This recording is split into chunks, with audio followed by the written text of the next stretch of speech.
Hello everyone, dear Audi fans and motorsport enthusiasts. My name is Misha and I'm extremely excited to welcome you here live at Audi Tradition live. So make sure to ask your questions about the cars that we'll be talking about. The car of today, the Audi 90 Quattro IMSA GTO.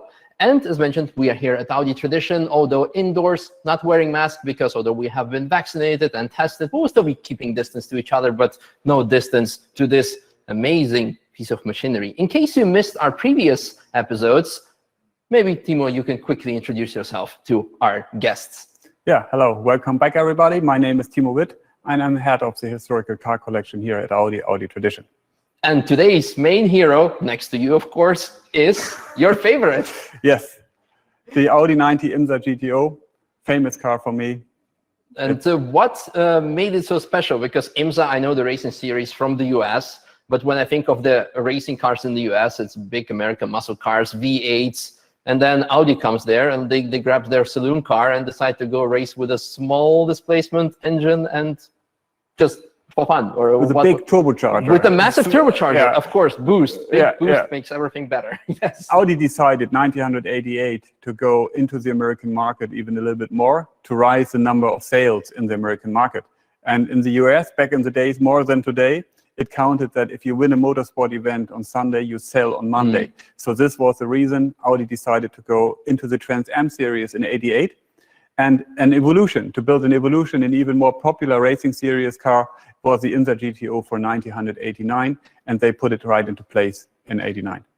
Now, when we look at the car from this angle, I remember Audi 90s, but this doesn't resemble much except for being a silhouette car, obviously. Obviously, yes. It's not a typical saloon car with a metal chassis based on the production line. It is more a prototype racing car, what we know from nowadays. So it's a tube frame construction, and the regulation said that at least the roof shape has to be the same as on the standard road car. And if you see the roof shape, it's still metal, so it's the same roof as it was on the road car. But everything around that, bonnet, fenders, everything what you see was in the regulation pretty much free to modify within regulation boundaries, but free of modification. Well, again, a reminder, this is a live show, so let us know your questions, what you want to know about the Audi 90 Quattro IMSA GTO. And to give you a bit of, like, the push to ask some questions, let's open up the bonnet and see what's underneath it. Let's check out the big turbo. You grab it with one hand? One Perfect. hand, easy. Yeah. That's how light it is. Even in the late 80s, the motorsport components were light. Yes. Wow. Weight is a crucial point in racing. Exactly. Every time. So we have here the 5-cylinder engine, 2.2 liter, I believe. It's an evolution of the car that we discussed previously, the S1. But I think, again, with a bit bigger turbo and more boost. A little bit bigger turbo, up to 3 bars of boost. What they tested it was between 2.6 and 3 bars of boost. That required a special modification on the engine, which is a difference from what we have seen on the S1 E2 car.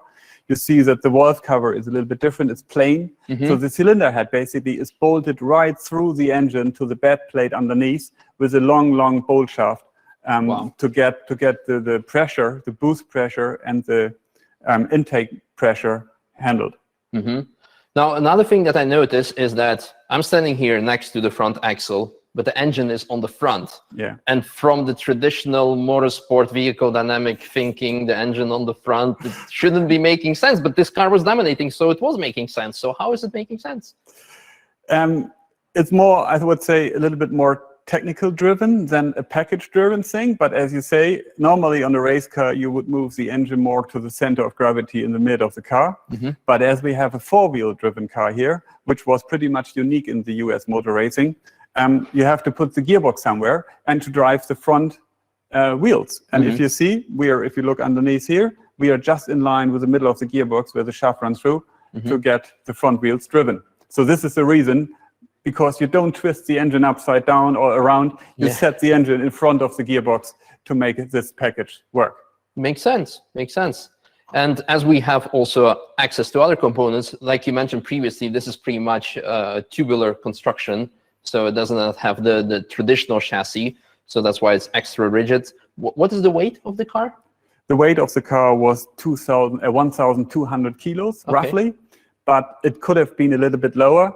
But the regulation said with a car of that kind, with a quattro four-wheel drive, you need to add a little bit more of weight. So the regulation weight was 1,206 kilos.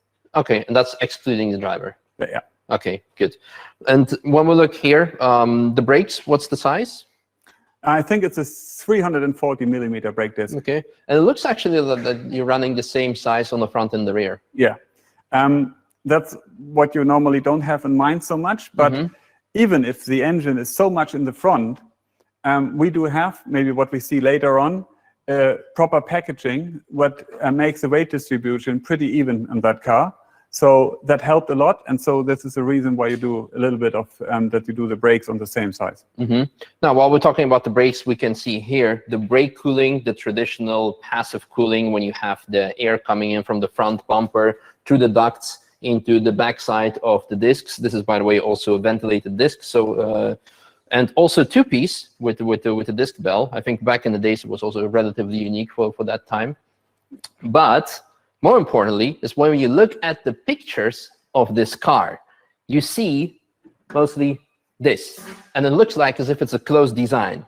And you'll be thinking like, hold on a second, is this like a car from the 50s when they had like just a closed disc? Yes. But actually, it is a cooling fan, a very iconic, in this case, BBS design wheel. So you provide additional cooling when the wheels are spinning and you generate extra airflow. And then on top, you can see just the gold design of the BBS wheel. I love it, iconic. Well, let's go further to the back, and while we do that, I'm looking at the questions. How many were built and how many are still alive? 3 cars are still alive, and just to get every collector in gear, it's all 3 cars are at us. So we own all 3 cars which are left. There have been 6 cars ever made, but the 0 car, put it like this, was kind of a mock-up and wind tunnel car. And there were 5 cars put out on the race. 2 of them were assigned to be like scrapped or disassembled, and 3 ones were left, and we got all 3 of them.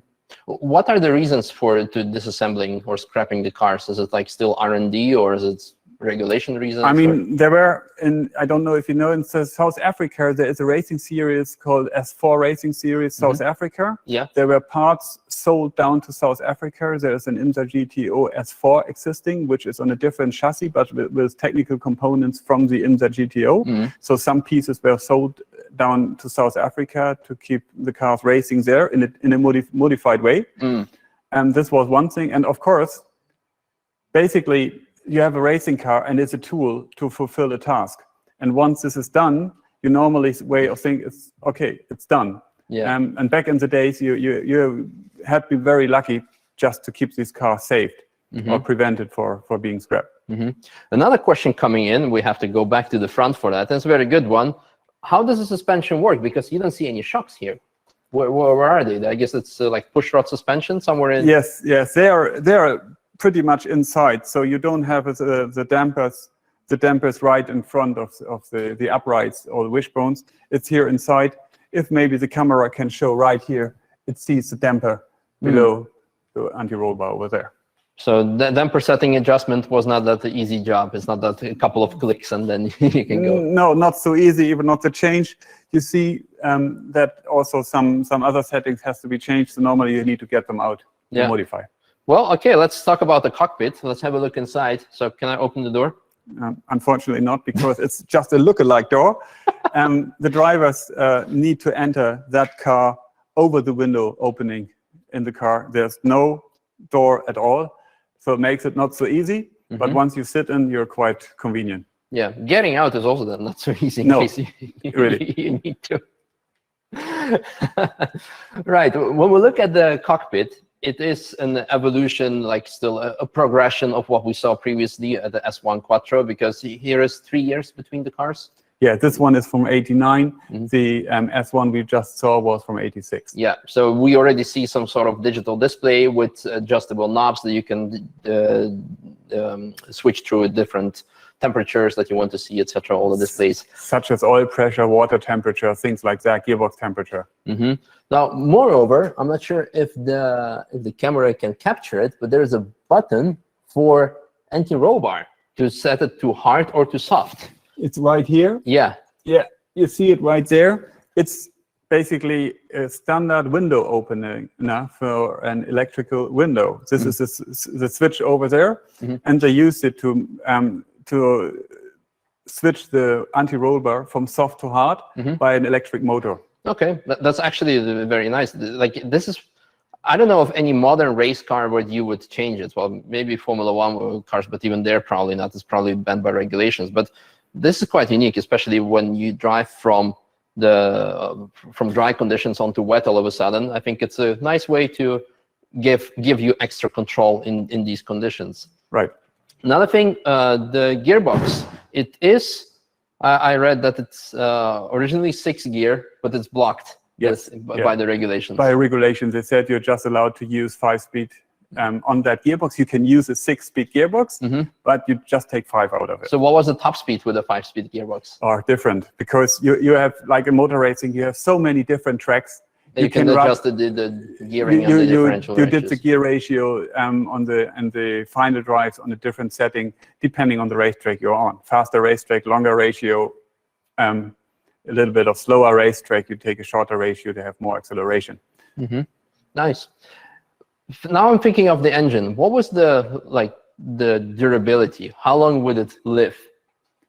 This engine was quite sensitive. I mean, even if you fire it up, it's very good to get the spark plugs out, get the turbocharger oil feed off, just to spin the engine without ignition, just to get oil pressure to the engine, and then switch everything back onto the positions, and then you start the engine. It was quite sensible. So also there was no regulation about modification on the engine or swapping the engine. So after each race, you have the engine out, do a revision, or put a new one in.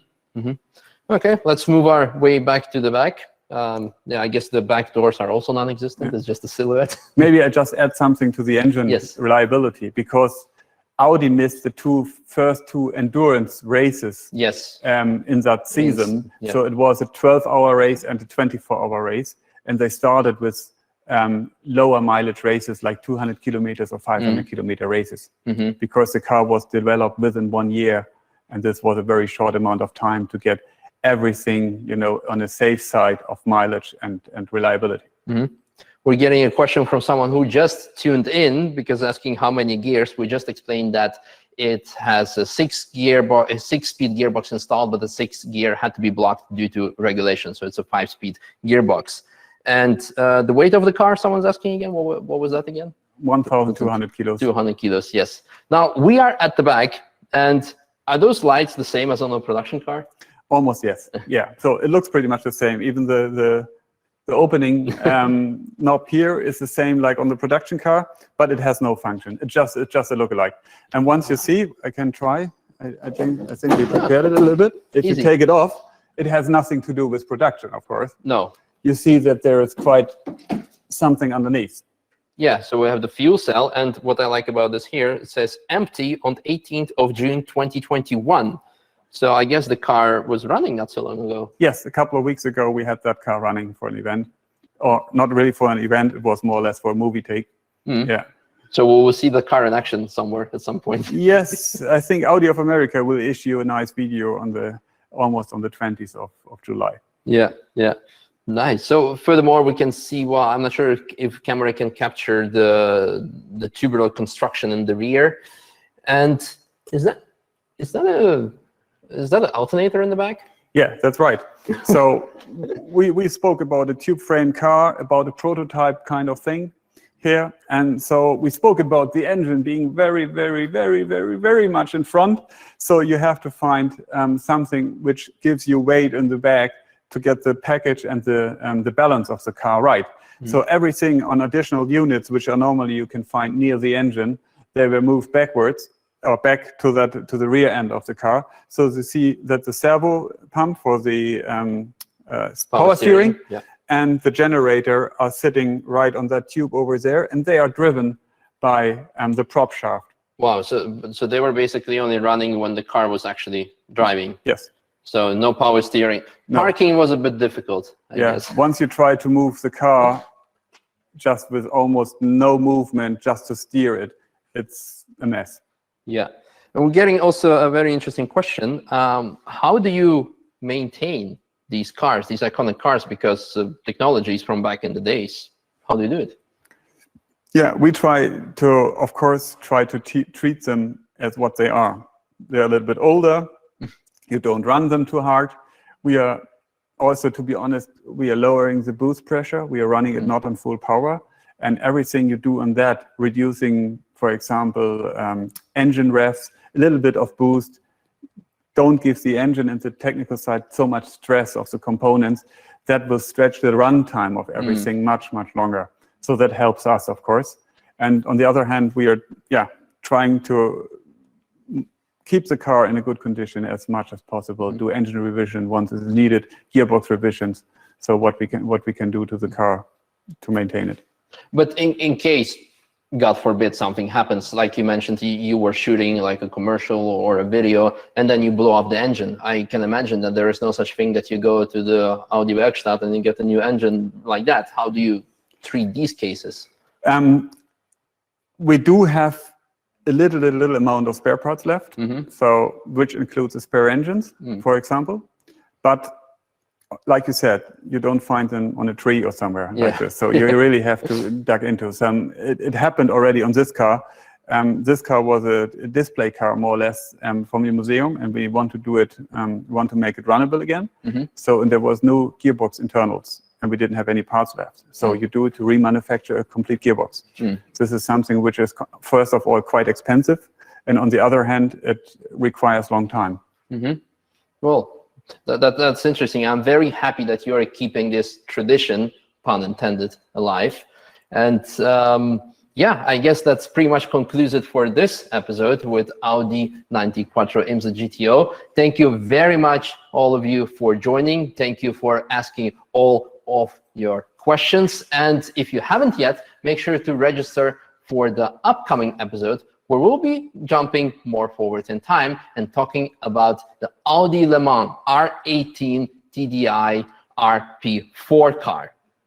And later on, this one over here. So thanks again, and see you soon.